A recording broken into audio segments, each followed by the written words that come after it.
Hi, I'm Mike Oppenheim, and you are listening to Coffin Talk Interviews with the Living, a weekly podcast that explores how our views on death affect the way we live our life. This week, our special guest is Kim Hamer. On April 16th of 2009, Kim watched her 44-year-old husband take his last breath.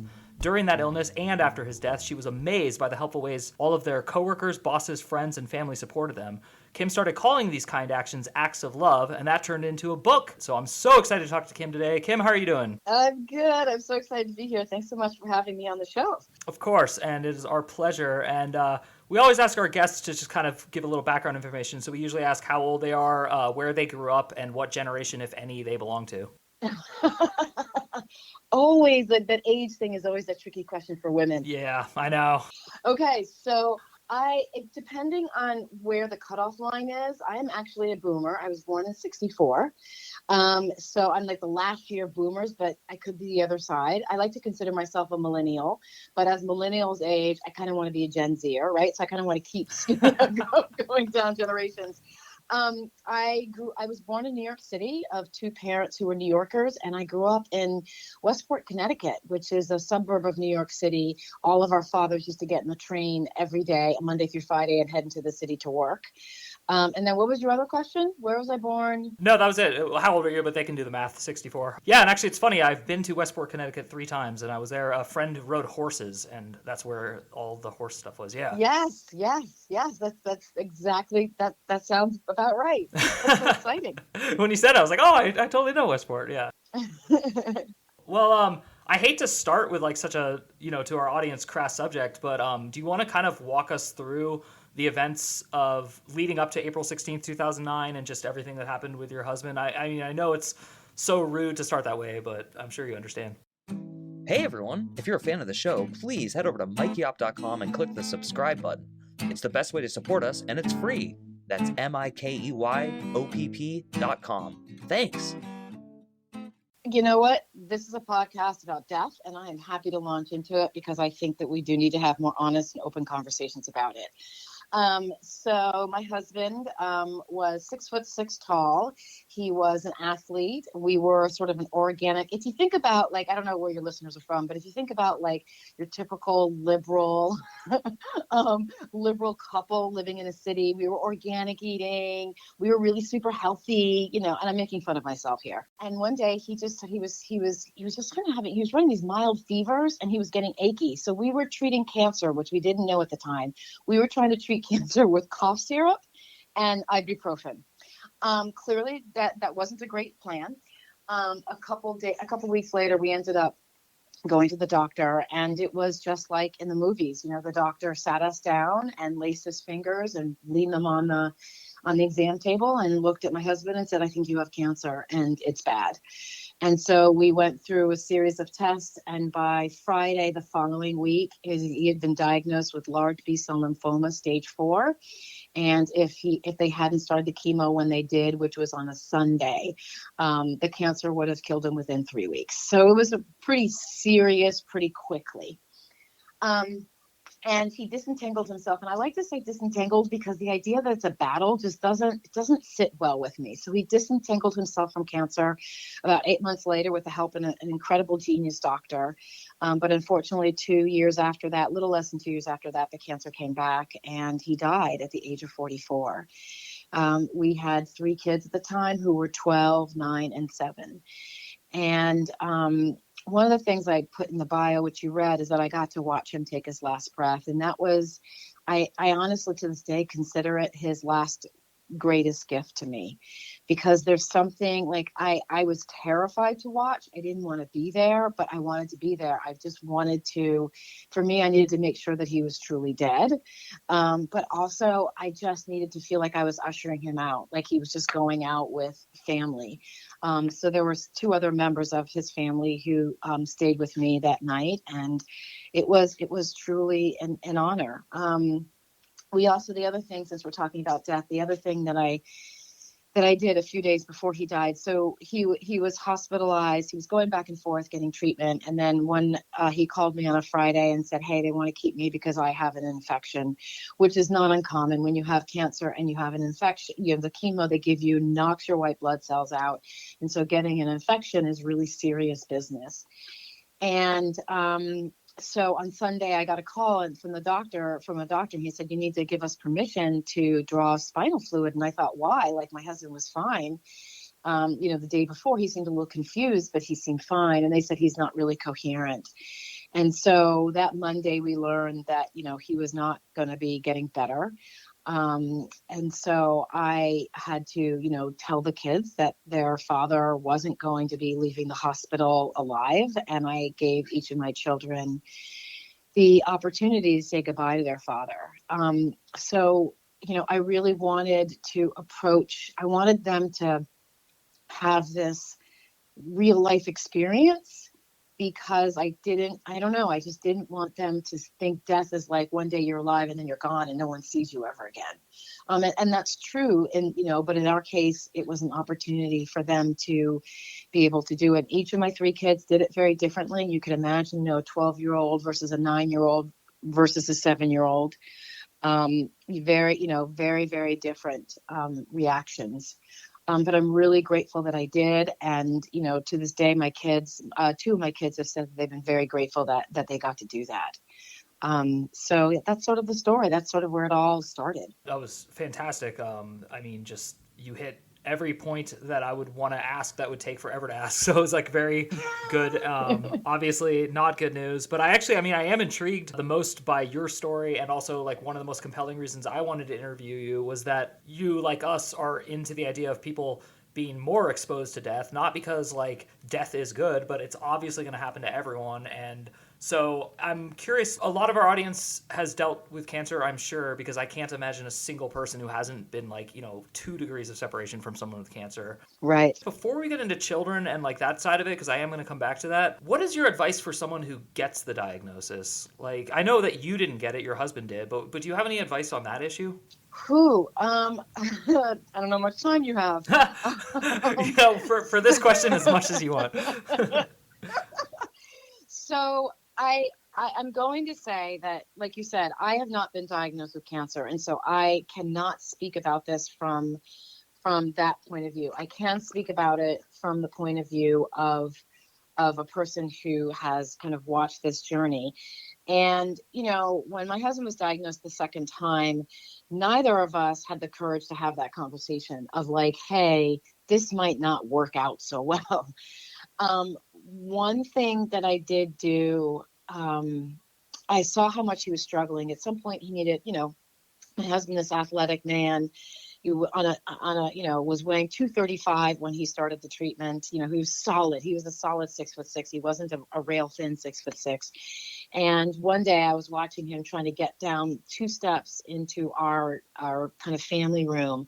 And, he had a walker and he was really struggling. And I had probably the hardest conversation with him. And I said, hey, look, like, I'm going to say it really kind of flat out, but trust me, it was not this beautiful and well said at the time. I said, look, I see how hard you are struggling to live, and it's okay to go. There was a lot of crying, a lot of snot, in the movies where they make it really pretty when people cry, like that stuff doesn't happen. And so, there's just like at one point we're crying and I pull my head away and there's like snot on his upper lip from my crying. And just was this bridge of snot between us. I mean, it was funny and sad and horrible at the same time. Then 3 weeks later, he died. So from my point of view, I think what happens is the person with cancer wants to fight it and really kind of like wants to live and wants to keep going, because sometimes they're worried of what will happen to the people they leave behind. And so I think my advice would be to be as open and honest as you possibly can in the moment. It is not easy, and it is not, cancer is it feels like a death diagnosis. And sometimes it can be like death diagnosis, like if you don't take care of this right now, or it can be death diagnosis. If you don't take care of it, it'll get you in 4 years. So I don't really, I mean, from my point of view, I think I gave him the sense that it was okay, because I think he kept thinking he was fighting. He was doing this to be alive. He was doing this for the kids because we all needed him, and we definitely needed him, and we definitely miss him. But I wanted to let him know that we'd be okay without him. And so I don't think that's really good advice for somebody with cancer. I think it's really more for the caregiver. Yeah, I was asking the question about the person getting it, but as you started to explain it, it actually made more sense to ask both questions. So, and you did a great job. I think the reason I asked is that, like, you met my wife, she's our producer, and you spoke to her before. Like, if I had a diagnosis and I came home and told her, like, the look on her face of sheer terror and like pessimism would be like harder for me to deal with than just like hiding it from her. And so I was kind of thinking from like that kind of weird psychology perspective. Yes. And I think that's exactly what happened. My husband was like, he's like, he's got that attitude of, I'm going to get past this. I'm going to get past this. And also, it's hard I'm sure it was hard for him to come to terms with, leaving little kids, and that type of thing. But yeah, he was, we had an unsaid rule when he was first diagnosed, and it was that his job is to do anything he can to live, and my job was to hold everything else down. And we didn't talk about this till after the cancer the first time. And it was then that we sort of said, okay, we're not going to do that again, because we weren't really being honest with each other about how terrified we were. And I didn't want to tell him how terrified I was because I didn't want to scare him. And he didn't want to tell me how terrified he was because he didn't want to scare me. And, it was that preservation, but it would have been much easier for us to talk about that the first time had we had the courage to do it. Having cancer takes a lot of courage. I mean, it really does. And it's not the like, oh, you're so courageous that you beat cancer. That's not the courage part. The courage part is sitting in the crap of, oh my gosh, I might die, and I have to have these hard conversations that I so do not want to have. That's the courage part. Totally. Somewhat recently, I don't know when this is going to come out, but the somewhat famous comedian Norm Macdonald passed away, and he had cancer, and he had hidden it from everyone except maybe an agent and his wife and son. And when the story came out, it was very... I just heard like a lot of people, like friends of mine being like, that's so mean. How could he do that? And to me, it all just ties in. It's like, well, I can see that he wanted privacy, and also maybe he was going to beat it, and he actually... Just like you, he didn't call it disentangling, but he didn't like the term battle, and I thought that was very interesting. So I love that you call it disentangling. And on that note, there's a million reasons you're qualified to be a writer, and there's a million reasons to write the book. But the reason I really wanted to interview you is that I'm tired of like not positive things, because I think there's always a positive way to look at everything. Right. So I was attracted to the title of your book, 100 Acts of Love, and like the fact that you took something... My words, not yours, but it's a true tragedy. You lost your husband, period. I mean, that's it. And but you did something good for other people. So can you kind of talk about that process? Like, how hard was it to like bring it back up? Well, I think there's a myth that it's ever gone. I think that's the funny thing, and I think we kind of have this year mark, like after the year everything goes back to normal and you start your life over again, and it's so not true. And so if you have a friend who's been widowed or a widower or someone who's lost somebody, like, feel free to talk about the person that they lost 5, 6, 7, 8, 9 years later, because it's so freeing. And because it reminds everyone that they're not alone. Like, loss is really personal when it's really close, and it can feel like no one else is going through the same thing. And then when someone shares a story, like someone shared a story like probably 7 years ago about my husband, and it was hysterical, and it was so him, and I cried because it was so him, and I was so happy to have that story. So for anyone's listening, please talk about the person who died. So the process was this. I was so touched by how many things people did for us, and I was afraid that I was going to forget, and that when someone else died or someone else had a hard time, I wouldn't remember what to do or what to say. And the reality is that until my husband had cancer and after he died, I was the person who said the wrong thing all the time without knowing it. I wanted the book to do two things. I wanted the book to teach people several things not to say. Just don't say them. Just get them out of your lexicon. These words come out, and we'll talk about the number one phrase in just a second. But the other thing is, I really wanted people to know how easy it is to help, because a lot of times when someone says, I have cancer, or my husband died, or whatever, we act crazy. We are like, oh my gosh, I don't know what to do. I don't know.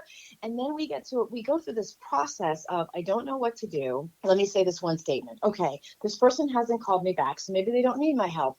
And then if we're in a community, we see other people sort of helping, and we think, well, gosh, they seem to know what to do. Am I a bad person because I don't know what to do? I don't know what to do. Well, it seems like they're getting enough help because she hasn't called me. And then we talk ourselves out of helping. And that does two things. One, it keeps you from connecting to the person who really needs your help when they really need it. And two, it makes us feel like we're not, like we don't matter. And both of those are not true. And so I wrote it so people could understand it's the simple little things. You don't have to deliver meals for 4 months every single day for the next 4 months. I wrote it because sending a gas card is a great gift. It's just a great way to say, I'm thinking about you. I hope this gas card helps if you live far away. Or taking their car and filling it with gas. It's such a simple little thing that you can do. If you work with somebody and they're struggling, they're coming back to work after a loss, bringing them a cup of coffee. It's like, I bought you this cup of coffee. I bought you a ton of sugar and a ton of cream because I don't know how you like it, but I'm thinking about you and I just want you to start your day off in a good place. Right? It's really simple to show up.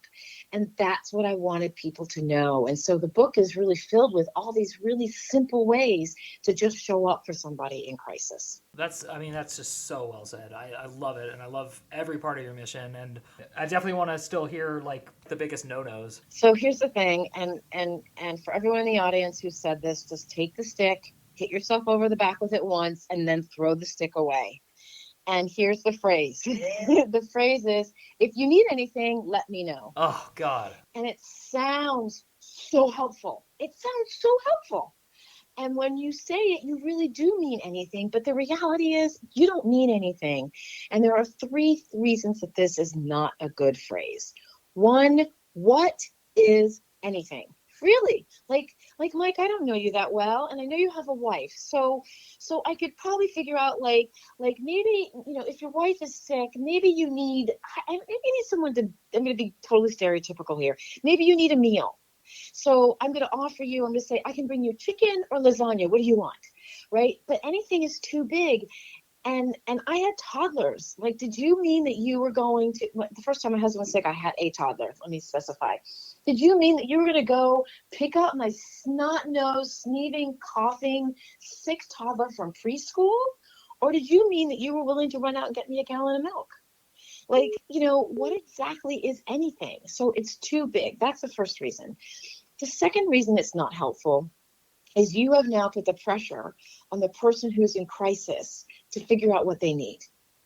And if I ask you to break down your day, like, sometimes people say, hey, do you need any help with anything? And you go, no, I'm good. Like, because you're asking the person to break down every aspect of their day. So for me, my aspect of my day involved getting up, getting the kids up, getting breakfast, getting my husband to the cancer treatment center, answering emails, talking to doctors, making sure lunches were packed, dinner was in, we had something to eat in the house, coordinating visits, just in the car care, lawn care, laundry, hair, it involved so much. And so you're asking me to break down my day. And then the third reason it's not helpful is then you're asking this person who's already in an extremely vulnerable state. Let's just say that they do figure out one thing that they need. You're asking them to ask you to do something that you may not even want to do, that you maybe didn't mean when you said anything. And so they're very vulnerable. And the person might go, oh gosh, okay, can I do it for you tomorrow? Like, and you can't risk that kind of rejection. It just hurts way too much. So that's why it's not a good phrase. And what to say instead is be really specific. Take it upon yourself to look at your own day and to figure out one way that you can help. And something I have people do, an exercise I have people do in my workshops is let's walk through your first day, your normal day. So you wake up. What's the first thing you do? Some people say they look at their cell phone. Is the cell phone bill paid? Is there enough money in the bank to pay the cell phone bill? That's a place where you can help. You go to the bathroom. Is there toilet paper in the house? Like, like sometimes what you need to consider is the things that we do in a normal day are really hard when you have a crisis going on. So remembering to put toilet paper on the shopping list and going to the store to get toilet paper is a chore. So, if you walk through your day, is there soap to wash your hands after you use the bathroom, right? Is there a clean towel in the bathroom? Do you have clean underwear? Is there breakfast food? Everyone's so big on bringing dinner.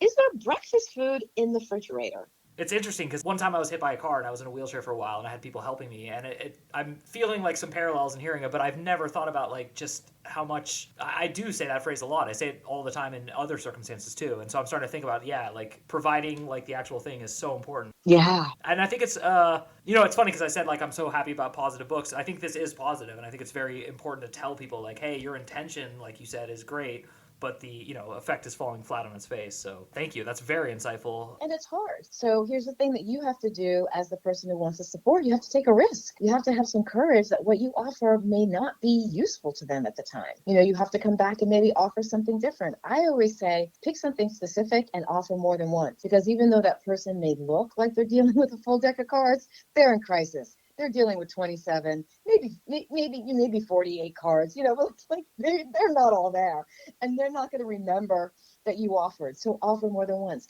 And that takes courage. That takes courage and belief in that what you have to offer really matters and that you can be effective. And I think that's where people often fall short. They're afraid. And so in their fear, they don't make those steps. And I just so want to encourage people to get past the fear, just kind of walk through it and get to the other side, because it's really powerful. Yeah, I think that fear is like such an important part of why we do this podcast. Trying to get people to eliminate the fear of death and the fear of like talking about it and being open with people about it, whether it's your own or someone else's and all that. So yes.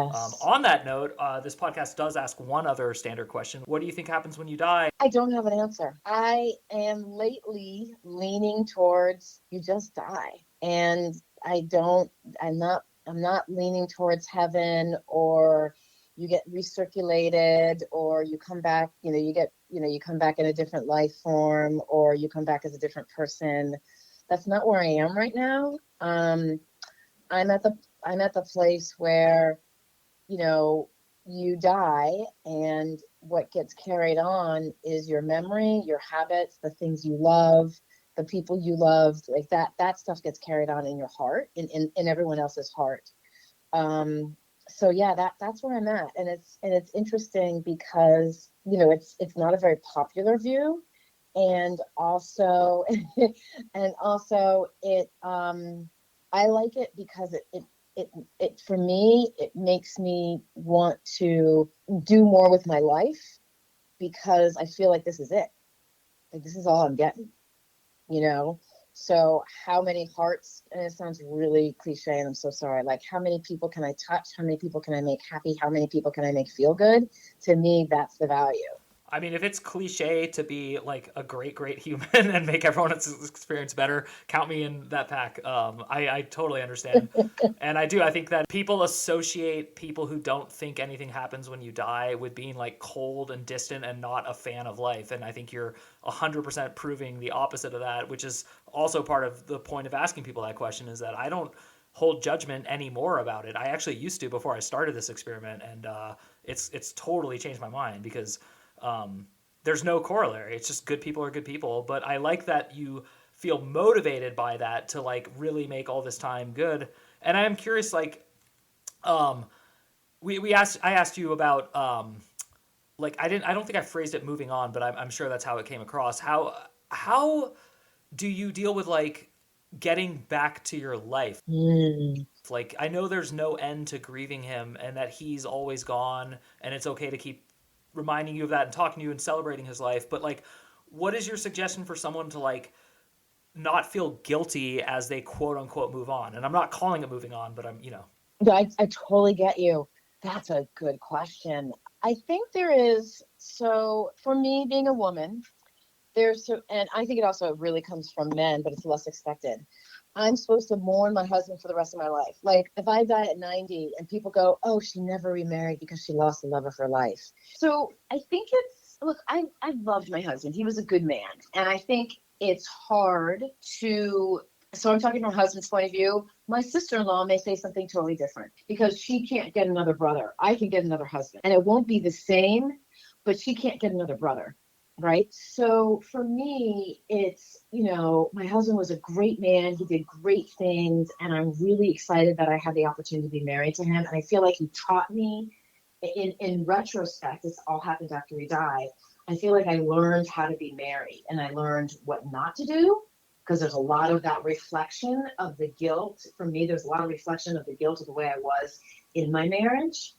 And then I also learned a lot of what I can do. So the next person I date is actually probably going to really luck out because I'm going to be living in amends to the things I didn't do well in my first marriage. So I don't think that there is a way. I don't think there is a time. I didn't like it when people are like, you should probably get rid of this clothes now, or you should do this, or, there are a lot of people out there who will tell you what you should do and I will tell you this, most of them, anyone who has dealt with loss has never told me what I should do. It's the people who have not dealt with loss who are like, you should start dating, you should start moving on, the kids need a father, you should get rid of his clothes, you should take down his photos. It's those are the ones who had the opinion about what I should do. Loss is forever morphing. I can talk to you about my husband all day long and not cry at all. And in fact, I kind of get tired of talking about him sometimes. And then I could be walking down the street. Actually, this happened to me the other day. My husband and I used to have different views when sirens went by. So an ambulance would go by, and one day, I don't remember how we got talking on the topic. And I was like, God, that makes me feel so sad somebody's hurt. And he said, it makes me feel so good because they're going to help. And so that just sort of stuck in my head. And when he died, every time I heard a siren, I started to think about that. I would think, go get him, guys. That's what he would say, like, go get him. And so one day, literally a couple of weeks ago, my husband has been dead for 13 years. I hear a siren go by. I say, go get him. And I burst out crying. I have said, go get them lots of times to them. I have, I pull over, I do all the right things. I send them on their way with some good vibes a million times. And it's never made me cry. And this one time it made me cry. And I think that's what people don't understand about loss and about talking about death. You can talk to me. You can ask me about my husband. And I'll tell you factual about what happened and how it felt and everything else. And I'll be fine. And 6 months later, someone might ask me and I might sob. It's completely unpredictable. And I think it's about embracing that unpredictability of it. That's really important because it's the first year or two are hell. I mean, bottom line, they're hell. But then you start to kind of, your life gets delineated between before and after. And, you move on. I think about my kids now. We might, my husband, if he were alive or if he came back to life, might pass the kids on the street and not recognize his own children, and that makes me sad. But there's so much our lives have not involved him for so long that the missing part, the deep grieving doesn't occur often. Yeah. Wow. Kim, I am just, first of all, I'm so glad you do what you do. And I'm glad you also do like leadership and counseling and human HR because you have a gift and you gave our gift to our audience today. I'm just like very overwhelmed with good, positive emotions about like one of the scariest and most, like I said, it's, there's so many social issues to talk about in 2022, but the one that has persisted for like over a century that's just seems to never go away is cancer. And it has no like racial or sexual or any bias. You know, it strikes everyone. So thank you for coming on the show. Is there anything you want to add before we go? I want to tell everyone, if they want to download 5 phrases never to say to anyone with cancer or anyone dealing with death or loss, I want to invite you to go to 100actsoflove.com, and that's the number 100. And you're going to go to 100actsoflove.com/what not to say. So all one word, no capitals, nothing, what not to say. And I offer this free download of 5 things not to say. I talk to people about why not to say them and what to say instead. And I am happy to talk about death anytime you want, Mike. I really appreciate what you're doing. And we need to talk about it. We really need to talk about it, because you're right. My husband had a very wry sense of humor. He died on April 16th, and I know he was pissed that he didn't die on April 15th, because it's death and taxes, 2 things you can depend on. And that's the kind of guy he was.